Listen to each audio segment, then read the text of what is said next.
Magandang panonood mga ka-Vstop. So sa oras na ito ating pag-uusapan ang topic natin ngayon ay patungkol sa mga cities ng Mindanao na may maraming stores ng McDonald's.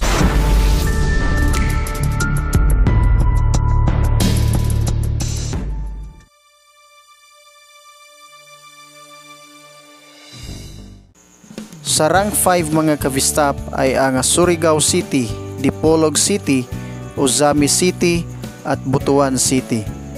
Meron itong tig-dalawang stores ng McDonald's.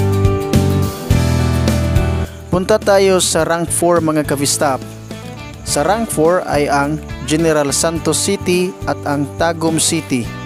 Meron silang tig-tatlong stores ng McDonald's.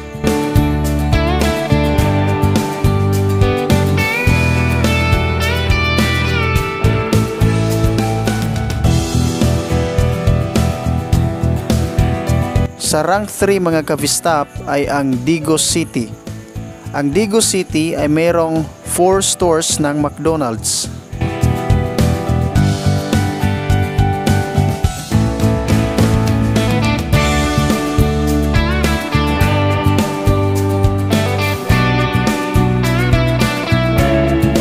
Sa rank 2 mga ka-Vstop ay ang Cagayan de Oro City at ang Zamboanga City.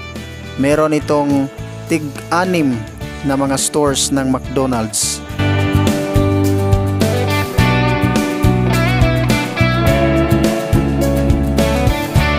Sa ating rank 1 mga ka-Vstop ay walang iba kundi ang Davao City. Meron itong 21 stores ng McDonald's. So yan lang po mga ka-Vstop. Maraming salamat sa iyong panonood. Huwag kalimutang mag-like and mag-subscribe sa ating channel. God bless.